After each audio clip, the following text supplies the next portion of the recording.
再次来到神的殿里面来向他敬拜。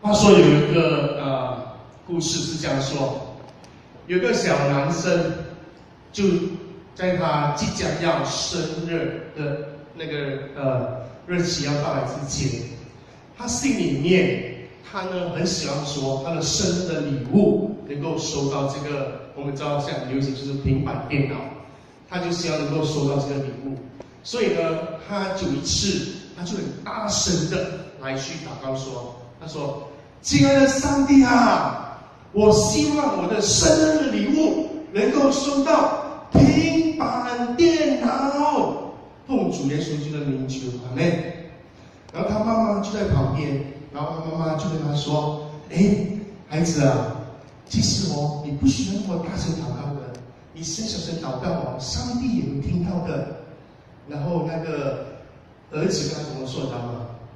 他说：“爸爸，是啊，我知道上帝是无所不能、无所不在的上帝，我想祷告他听到。只是我这样祷告呢，是希望能够给坐在客厅里面看电视的爸爸听到。”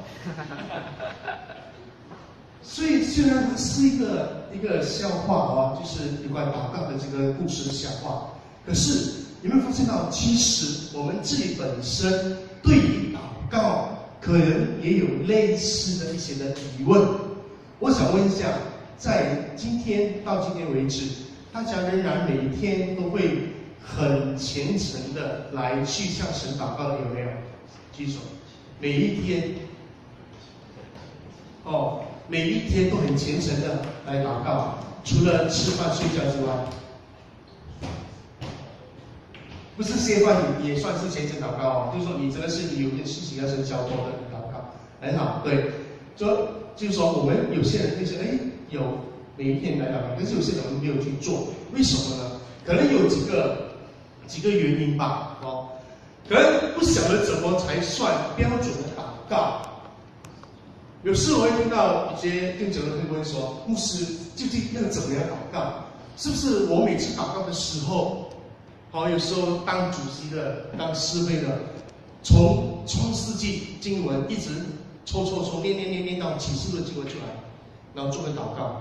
有没有看过这样的师会的人祷告？这是念经文的，因为他不知道怎么祷告，就说只要用经文祷告就对了。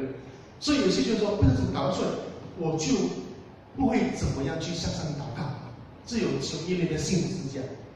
第二类型的是怎么样？曾经尝试过说，过祷告的生活，可是1天、2天、1个月、1年过去了之后，你的祷告还没有得到上帝的回应，所以你怎么样？就停止了祷告。有没有这样的经验？我不晓得大家有没有这样的经验？祷告1个月、1年之后还是没有回应，算了，不要祷告了，反正上帝都没有听我祷告的。可能有些信徒有这样的一个经验。第3种是什么样的？就是感觉祷告跟不祷告没什么分别啊，因为我面对的问题祷告之后还是没有办法去解决。上星期张牧师说祷告之后明年就解决了，可是有那么神奇吗？不一定，对不对？不是每个人都是我去祷告，明天感谢主，我的问题解决了。可是明天祷告之后，明天后天还是有面对这样问题啊，你怎么办？就不要祷告吗？所以其实有时候我们存有基督徒的对祷告，可能我们也存有一些类似的疑问，所以导致我们祷告的时候好像很形式化，祷告就算了嘛，有祷告好过没祷告。或者是说我们对祷告怎么样一个信心吗？今天我想要透过这个雅各书的教导，我们要学习如何来突破祷告的困境或者阻碍。如果你有以上类型的疑问的话，然后并且思考，就是为什么看似平凡人的祷告，却有不平凡的这个果效出来？为什么会这样呢？就我们今天来去思考我们今天所看的这个经文带给我们的。从今天所读的经文当中，我不晓得大家有没有去注意到，有些部分是需要我们去明白的，也需要我们去理解的。也有时候我们看不懂的，或者是我们很多疑问，我们需要去解答的。比如说什么呢？你们看到的，你们有预备去看吗？今天经文谁会家里在星期六晚上先看经文才来听讲道的？有没有？有没有？周报已经1个礼拜前给你们知道说我会讲什么经文，你们有会去看吗？我觉得有机会要回去学习，就是说，当讲员要这个礼拜讲到，你上个礼拜就先去看经文讲什么，然后你发现你经文有什么问题吗？我看过有些信徒他真的非常认真。我们之前我误会的地方也是1个礼拜前，甚至我们2个礼拜前给他们知道我们讲什么经文，他们甚至回去查那个注释书，看讲什么，所以对讲员来讲是比较压力，因为他们看过注释书，讲什么，所以你不能够乱讲。这对我们也好，至少我们就是好好的去预备我们所讲的经文。我就是一个学习嘛，我们的学习就是说，我们学习就是说，我们先要看经文先讲什么，然后注意经文有什么困难问题吗？今天我们有几个问题我们是要去解决的，因为有时候我们如果不理解的时候，我们会误解的，或者说不明白为什么经文要这么讲，导致我们祷告也不知道怎么去祷告。第一个问题就是他会说，你们中间有受苦的呢，他就该祷告。请问，究竟他们受什么苦？他们受什么苦？对吧？他们受什么苦？逼迫吗？生病吗？这世间你们中间有病了的呢，他就该请教会的长老来，他们可以奉主的名什么，用油抹他，为他祷告。请问为什么请长老？不可以请其他人来吗？为什么请长老？为什么用抹油？有什么意义？有没有想过？我们读经文不要这样读过去就好了。我们要明白经文在讲什么，我们要学什么，这样才是真正的去学习圣经的话语。有思考过这个问题吗？这教会有的祷告是不是请长老就好了？第三个问题，出于信心的祈祷，他若犯了罪，也必蒙赦免。第15节，请问是否表示生病是因为来自罪的缘故？是不是？祷告后并没得医治，因为罪没有认。或者是说你的祷告的信心不够，所以你的病没有得到医治，是不是这样？不是的话，又是怎么样？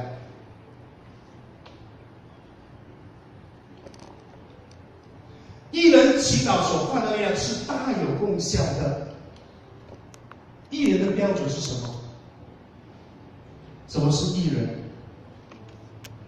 什么是义人？所以这些问题我们都需要去稍微多了解，才能够更加帮助我们说，雅各书他教导的是什么？然后我们怎么去看这个所谓的不平凡的祷告又是什么呢？来帮助我们说我们怎么去祷告，然后以怎么的心态来去面对我们的祷告。好，这卷书雅各书，它主要的对象是初期教会一群散住各地的犹太基督徒。如果你翻开你的圣经，你看雅各书第1章第1节，它里面就告诉你，他告诉你说他要写给谁，这对象群是谁。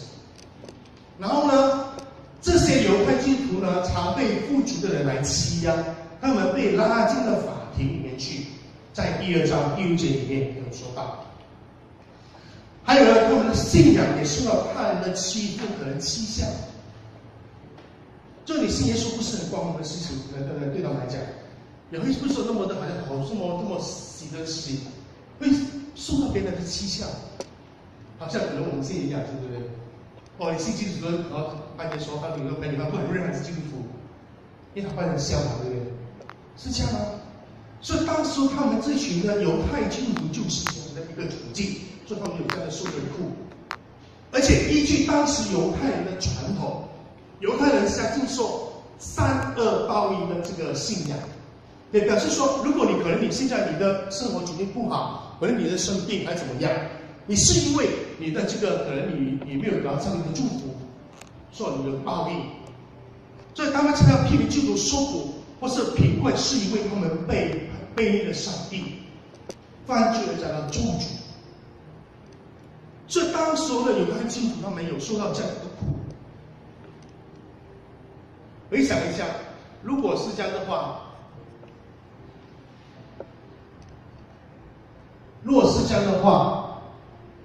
你会继续祷告吗？就回想你自己想，基督徒不是一帆风顺的，基督徒是贫穷的，然后生活有很多的压力的，被人欺负的，然后好像什么都不顺的，然后不断受到的打压跟欺负的很糟糕的环境里面，请问他还会持续的持守信仰吗？你会吗？或者是你的话，你会吗？有些不行，会不会想说，你不是说基督徒信耶稣就是一帆风顺吗？不是说信了耶稣就是全部都很富足、很富有啊，怎么样吗？怎么是相反的？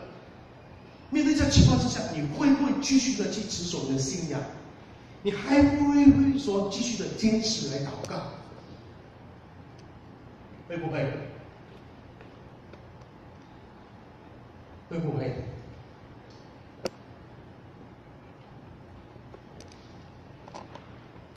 上礼拜他们是讲得很好，就说是的，确实有这样的一个见证，就是说，哇，我现在面对很多的问题，哇，我去祷告之后，我感谢上帝说，我面对之后，哇，得到上帝的这个给我的很大的见证，他的恩典，哇，我的问题解决了，哇，感谢赞美主。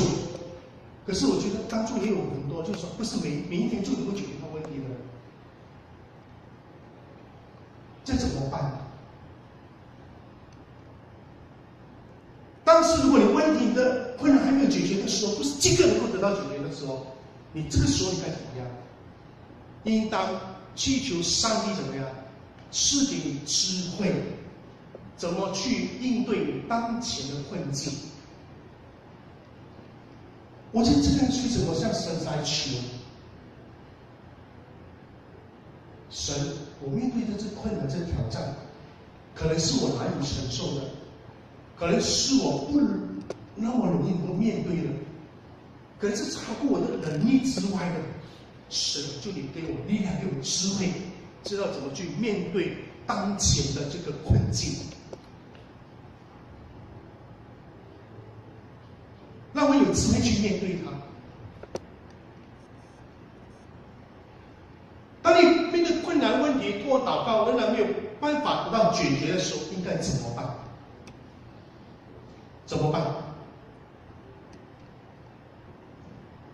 怎么办？你不是说上帝很灵吗？今天祷告，明天解决问题了。为什么我现在问题还没解决？为什么我的困难还没有被解决？为什么我家人的病痛还在受苦，没有得到医治？怎么办？是不是上帝不灵？是不是？不是不灵，这样你没有给我医治，没有办法解决我的问题。有时候需要等候，只要等候，感谢主。那时候我在牧会期间，我们有带祷告会，我们就一直问弟兄姐妹，怎么办？好像我们祷告，因为我们每个星期都有祷告会，我们一直有提出一些问题祷告，但有些问题是时常提出来的，就表示说这问题还没解决，所以我们一直要祷告纪念。那我就问弟兄姐妹说，怎么办呢？这样就是不是说上帝不灵啊？你知道弟兄姐妹怎么回答吗？很感恩，就说。他说：我们祷告的时候，好像说今天祷告，明天没有被解决，不是的，不是上帝不灵的，是因为他说需要借由祷告学习什么，去寻求，去等候，以及顺服上帝的旨意，是什么？就祷告去什么？学习什么？学习什么？寻求，还有等候，还有张牧所讲的，你们有没有写起来？听了就忘记了。寻求什么？寻求什么？神的国还是神的义？神的国，神的义，还有呢？很好。寻求什么？等候什么？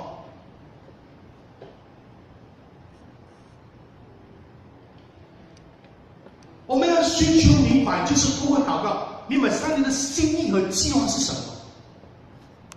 当我们所谓的是在祷告的时候，上帝，你让这件事情的发生，你的心意是什么？你的计划是什么？我要明白，可以告诉我更多点吗？等候是什么呢？刚才我们的领唱，他也讲得很好。我们等候他最好的时间去成就。我相信这是他亲身有经历过上帝的那个作为在身上，有吗？你去等候，等候是神最好的时间。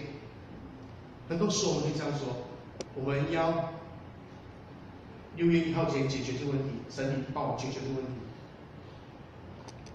你是谁？只是我们是这样，是不是？神哦，下个礼拜我有什么问题了？你会帮我解决吗？一定要这个礼拜解决哦，不然我就会什么杀鸡还生哦。那是民间宗教信仰啊，对吗？有时候我们会这样。第三呢，顺服什么？我们顺服他所给的答案跟结果。有时候他给的答案和结果不是我们所要的，可是我们是要跟社区的团契的弟兄们讲说，我们可能得到上帝给我们的，我们要 A， 但是他给我们是 B， 你怎么样？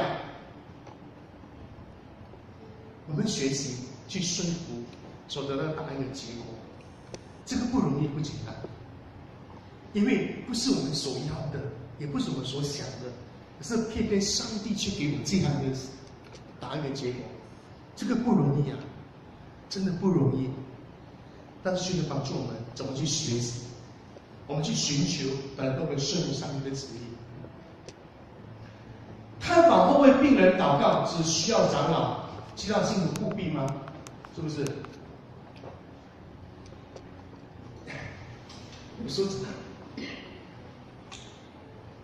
有时候信徒会有这样想法的，他希望谁来祷告呢？有些信徒了，他希望牧师传道来就好了，你们可以不用来，为什么？弟兄姐妹可以不用来，为什么？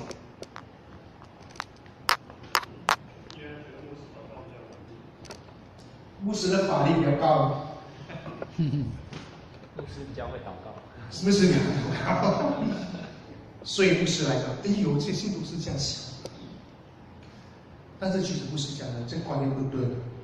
好，我们先回头来一下看，今天的经文说，他说长老来祷告，为什么呢？为什么要长老来祷告？我们现在长老上去为病人祷告吗？有吗？我们看一下《使徒行传》第20章第17、18、28节。我们来看《使徒行传》，翻开看一下，第20章第17、18跟28节。谁先翻开，请他大声念出来这3节经文。《使徒行传》第20章第17节、18节跟28节。保罗从彼利都打发人往以弗所，请教会的长老来。他们来了，保罗就说：“你们知道，自从我到亚细亚的日子以来，在你们中间始终为人如何？”好，看到吗？出现什么字？特别一个字眼，叫谁来？长老来，对吧？好，看28节。圣灵立你们做全群的监督，你你们就当为自己谨慎，也为全群谨慎，牧养上帝的教会，就是他用自己血所买来的。好，请问一下，监督是指谁？长老嘛，对不对？之前不是说叫长老来嘛，对不对？你们做监督哦，所以长老也称为监督的一词，和雅各书里面长老是具相同的意涵。他主要强调什么呢？是强调他们的什么职责，然后呢，属于牧养上的监督和属灵的领袖，是长老。所以，延续随着教会的历史发展里面，我们也出现了有牧师，对不对？有传道。所以这样的话，我们说为病人祷告看法，现在不是只有说长老，而是谁的应该要去完成的这个责任。教育的什么？牧师、传道、长老跟什么，包括执事，都需要站在最前线，共同参与牧养关怀的工作。所以不是只有单单长老而已的，必须要教会所选出来的牧师、传道、长老，包括执事。所以教会的长老要看重你们自己被选召出的职分，你们的职是什么？包括执事。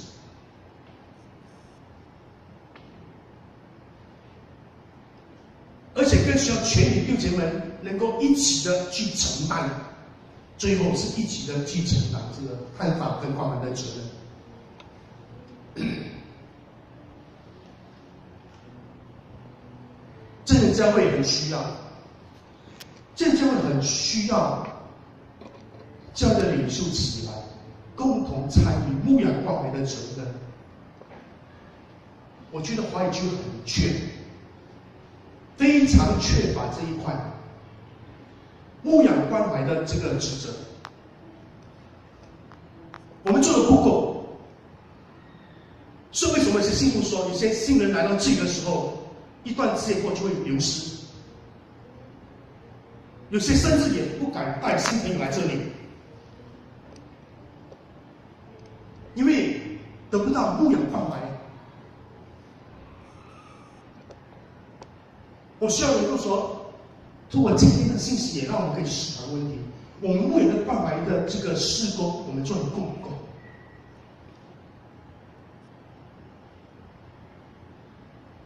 弟兄姐妹们来到教会里面，来了，是宣扬了几句话，敬拜者就让他拜拜的就要回去，然后星期一到星期六就让他自己的过活，不是这样的。教会应该是彼此更好的联系，彼此的关怀，彼此的牧养。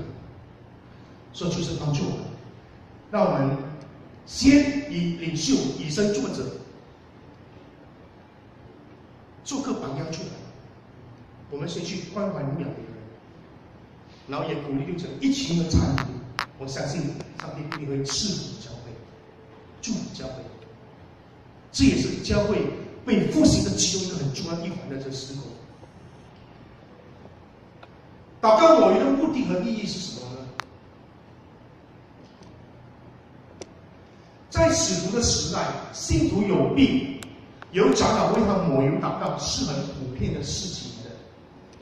犹太人相信橄榄油有治病是有用的，当然我这方面是不是专家？我现在对一些医生的会更清楚。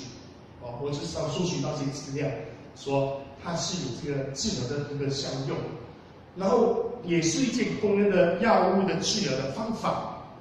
比如说从这个圣经里面，我会看到什么撒玛利亚人，撒玛利亚人对不对？为受伤者什么导游什么抹伤，对不对？圣经里讲过这个事情。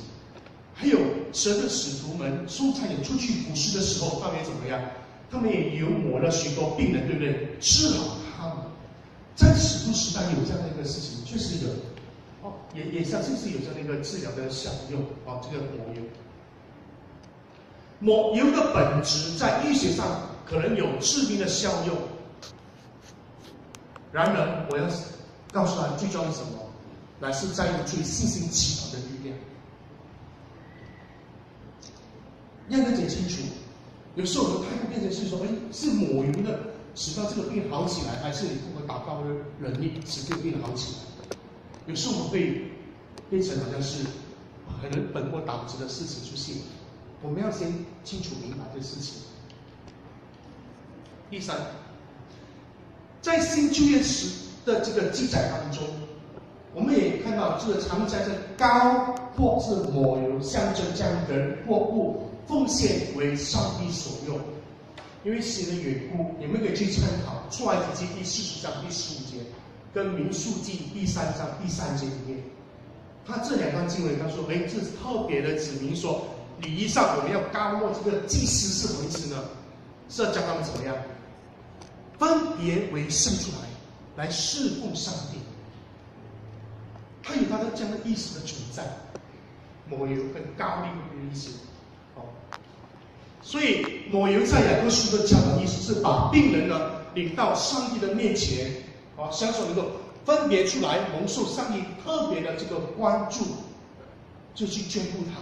神这样特别出来去眷顾他，让上帝介入病人的生命中，在他身上施行奇妙的工作。抹油是表示上帝的同在跟医治的一个记号，所以到现在为止，我们看到也有其他的这个宗派还是什么样，还是由这个抹油的这个祷告，对不对？所以你不要惊讶，所以看到既然的我们的基督教的这些宗派还是用抹油的祷告，而我们长老会，我们为什么没有使用抹油？有吗？我们教会使用吗？一些长老，我们教会使用抹油祷告吗？没有，对不对？我们很少。为什么呢？甚至没有用，因为这个也是一个历史渊源。因为当时候改革中的时候，在15世纪的时候，我们就慢慢将这些没有放在我们的这个长老会的传统里面去，因为我们怕会造成很多迷信，所以我们才没有。为了要说让信徒们不要有这样的一个陷入到的一种的迷惑或者这些迷失的当中，所以我们才没有用抹油。我们就直接用祷告来为这些人病者来祷告，跟祝福，跟接受医治。这是我们长老会的一些传统。为了医治，所以呢，必须认罪，互相哀求。如果没有被医治，乃是罪没有认，或是人有罪没有得到赦免，是吗？确实有。根据当时的他们的那个犹太人的传统里面是有关联的，是有关联的，因为人可能因为犯着罪，所以呢，导致那个人受到这个病痛，受到这生病。也有可能说，上帝透过这样一个病来去让这个人得到管教或受教，也可能有，但是不尽然都完全是这样，因为我们有讲过约伯记，对不对？约伯记的是什么？约伯记他也是他身上长了很多疮，是什么？什么原因？是跟他犯罪的有原因吗？不尽然这样不一定有关联。所以我的意思是说，在这里我要去讲，就是说有一些不尽然是这样。但是不是所有的罪都是不是病都是因罪而引起的。当然，我们也必须在神面前好的去先承认自己的罪，就是来补净，让我们说神我求你把我血洁净。如果是因为我罪的缘故的话，就来使我得到洁净，然后也就是来医治你的病痛。这个空调是比较冷一点很强。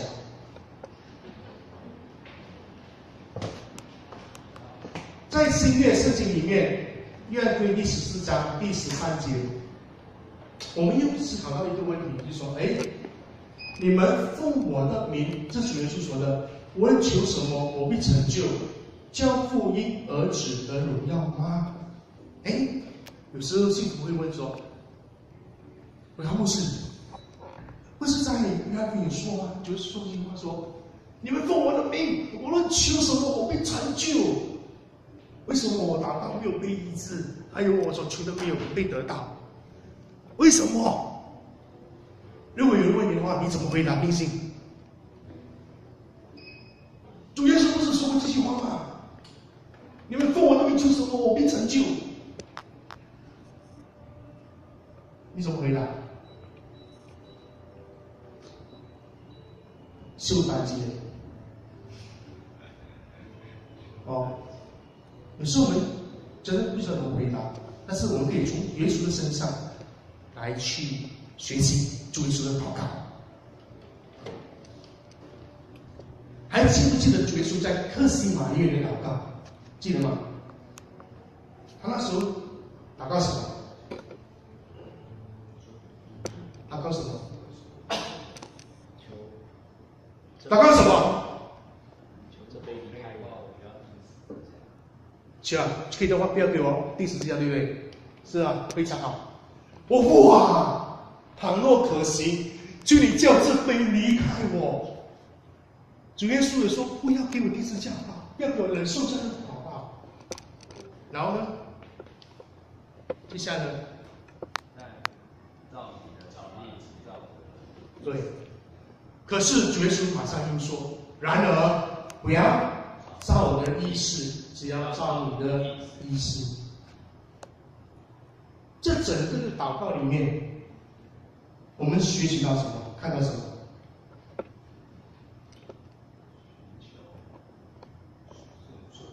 看到什么？学到什么？学习主的祷告的榜样，我们要把什么？主权交出来，按照神的意愿来行事。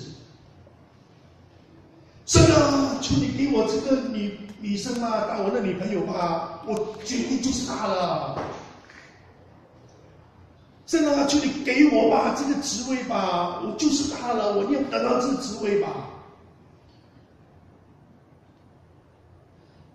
我们自己不是神，我们更加不能够去命令指挥神，你知道吗？很多时候我们常常都这样，我要这个，我要那个，我要这个，我要那个，你要什么都给我。你是不给我，你不给我的话，我就不奉献给你。威胁神吗？你是谁呀？命令神吗？你是谁呀？强迫他去按照我的心意来去做事情。有时我也有试过，你知道吗？我也曾经这样过的。因为我小的时候，我跟我婆婆住在一起，我的婆婆想买那个万字标，你们有没有听过？这是在马来西亚的流行，好像买什么？好像买什么6合彩。对，然后我的婆婆很喜欢买。你知道我怎么祷告吗？神啊，求你帮助我的婆婆啊，下个礼拜啊，给她种那个枝啊，种了之后就很多钱啊。奉耶稣名祷告，没有？有啊！我说神啊，我们自己不是神啊，我们何德何能能够命令指挥神？我们何德何能要强迫神照着意思去做呢？我们要学习什么？我们要学习什么？用最坚强的信心。还有耐心等候神要成就的事情。为什么？为什么我们要这样的信心？因为以弗所书第3章20节告诉我们什么？来，我们一起来念。神能照着运行在我们心里的大力，充充足足的成就一切，超过我们所求所想的。阿们。阿们。阿们。你们信吗？相信。就5个人相信。你们信吗？相信。是，就是帮助我们。我们的信心能够不够，就是帮助我们。我也在学习，我在学习，神给我的是丰丰富富的，超过我们所求所想的。就如经上所记，没有一人连一个也没有。罗马书3章10节，不是有这句话吗？这里不是连一个一人也没有吗？所以，他说，一人所发出来的祈祷的力量是有果效的。哦，神啊，因为我不是义人，所以我就不用祷告，是不是这样？神啊，因为我不是义人嘛，自然一个义人都没有，所以我就祷告没有力量没关系，是不是这样？好，首先我们要了解一下，这样才算是义人。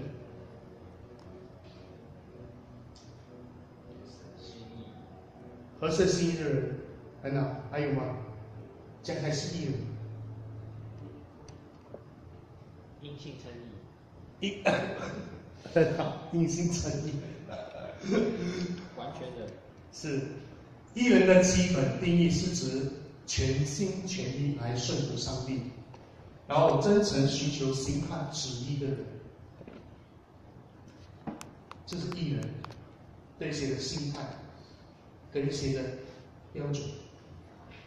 诗篇第1篇能够帮助我们了解义人当有的态度和行为。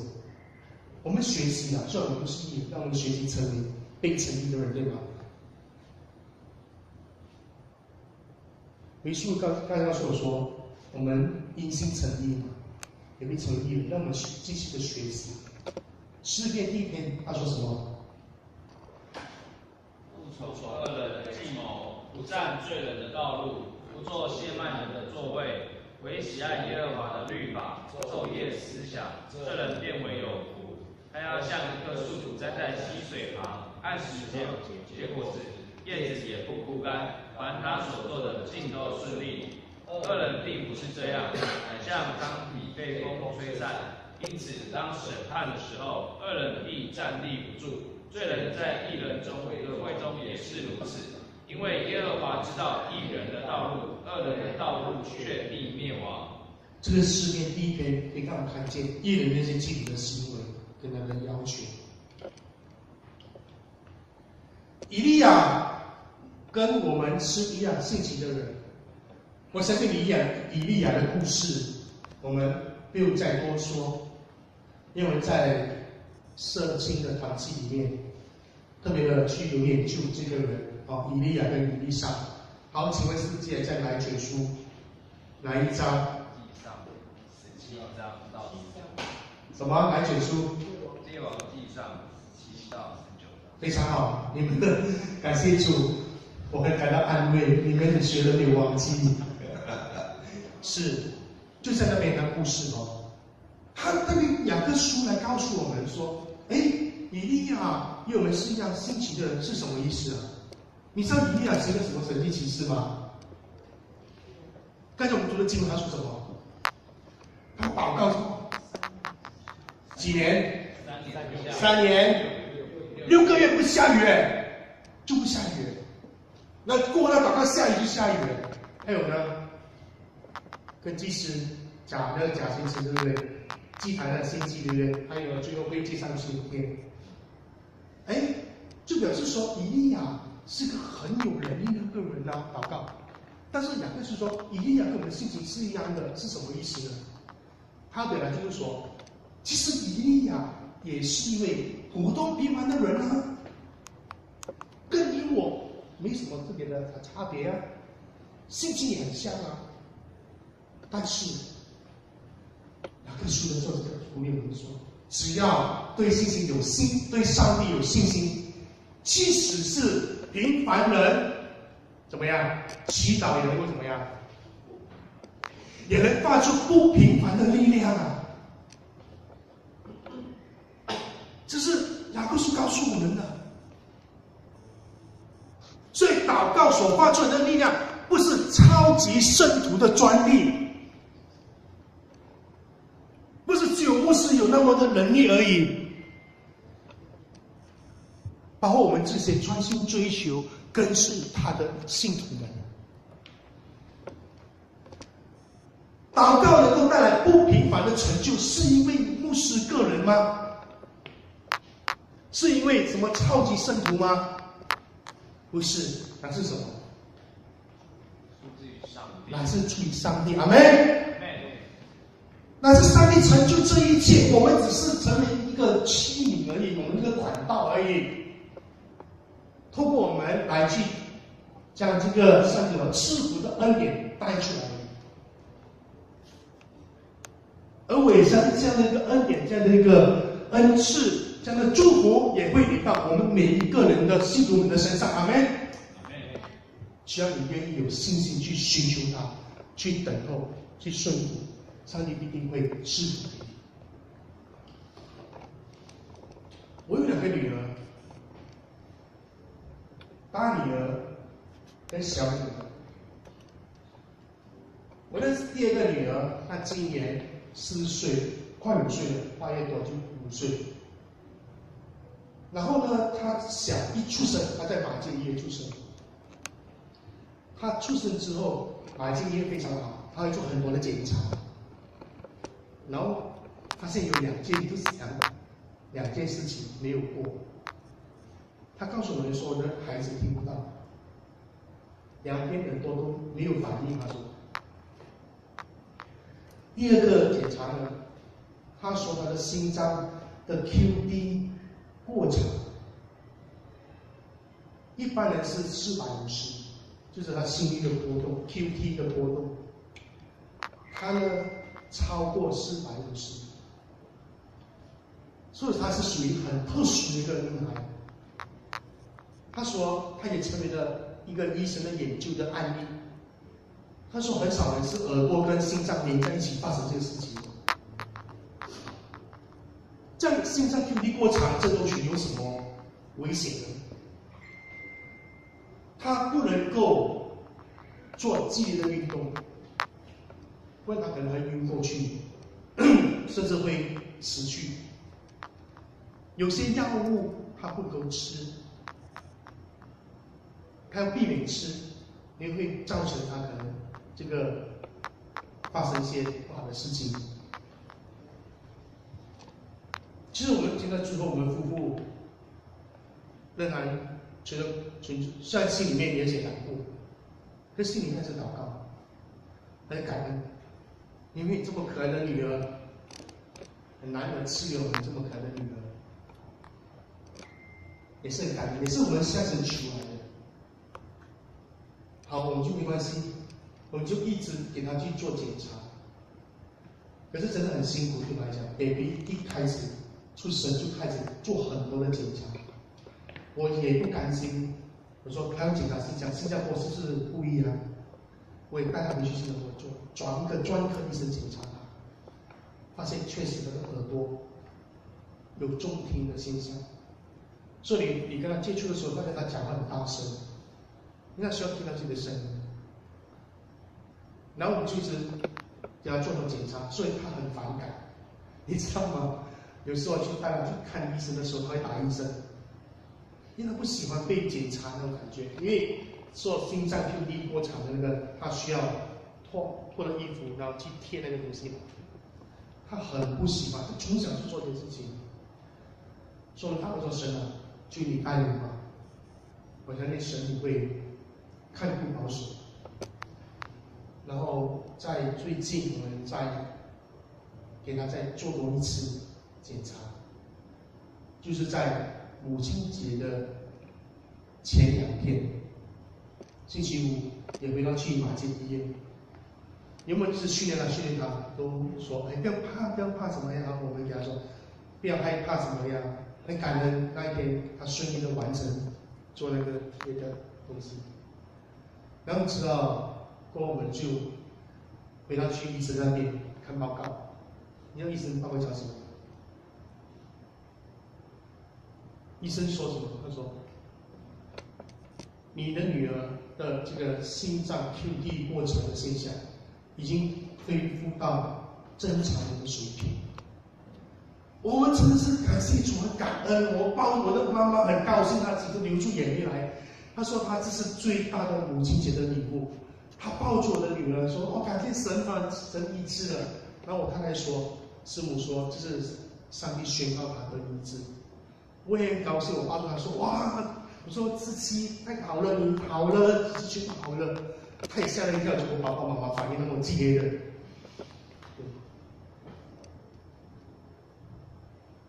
所以我真的很相信上帝有他奇妙的这个带领，有他奇妙的安排。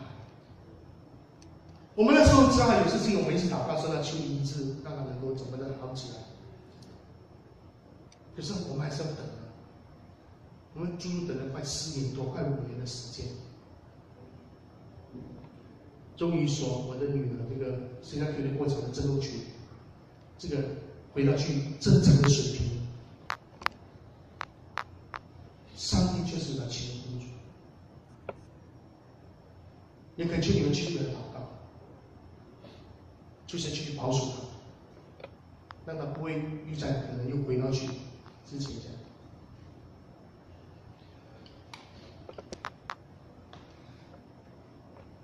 所以，弟兄姐妹们，今天我想要说，能够透过这样一个分享，通过自己的见证，来鼓励教会，要看重这个祷告。不管是这样的事工、这样的发展、这样的复兴、这样的服事，一定要祷告。当你说什么福音茶会的时候，说要做什么特别聚会的时候，你有没有为祷告小组在为做这个事情来祷告？当你说要教会要怎么复兴的时候，要怎么参与服事的时候，你没有为做来特别选这个特别小组来祷告？这是我发动全教会来祷告，这个很重要。对个人来讲，我们有没有信心中每次都没有什么迫切需要的时候，我们来向神祷告，我们来向祈求。在这最迫切的需要，就祷告，在他的面前，向他祈求交托跟求他眷顾，来恳求上帝的祝福和赐下恩典，让你在寻求耐心等的过程当中，来去亲身去经历他是一位行异能、神迹奇事的真神。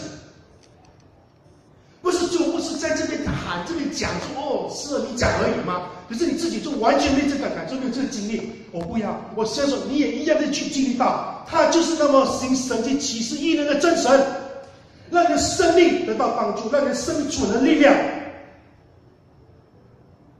一直在这信仰的道上向前走，直到见主的面，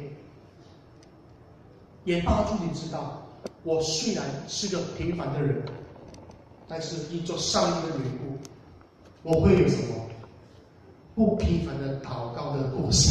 阿们。弟兄姐妹们，这说什么这样？我们分成2人1组，男生找男生，女生找女生。你将你最迫切的事情，你现在面对的事情，你跟神祷告，你告诉对方，也请对方守第一，成为你的祷告。你一直为着对方来祷告，直到有一天他告诉你的，上帝已经成就他所祷告的事情，好不好？这样。如果他没告诉你说你没有成就的话，你要继续的祷告，可能1年，可以吗？可能3年，直到他告诉你说，正要上次我要你问祷告的事情，已经神已经回应我的应验了，你才能够停止祷告，可以吗？要不要？好，试试看。好，男生跟男生，女生跟女生，找最不熟悉的，或者说你觉得你可以跟你彼此可以交谈，你将你最深层现在你需要的，你跟他说，求让他为你每天祷告，你也为他祷告，他也为你祷告，但是尽量不要，因为这是很个人的事情，对不对？你就说在心里面祷告，直到他告诉你说，当你说上帝已经成就你的祷告的时候，你要告诉对方，你说啊，比如说这样，谢谢你没有祷告的事情，上帝已经回应我的，就可以了，好吗？好，我们现在分组，2人1组，女生跟女生，男生跟男生。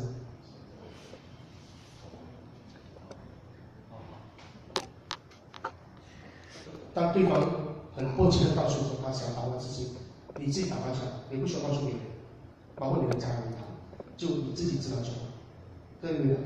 让我们透过彼此的祷告、彼此的开导，来亲身经历到上帝的奇妙的作为。阿们。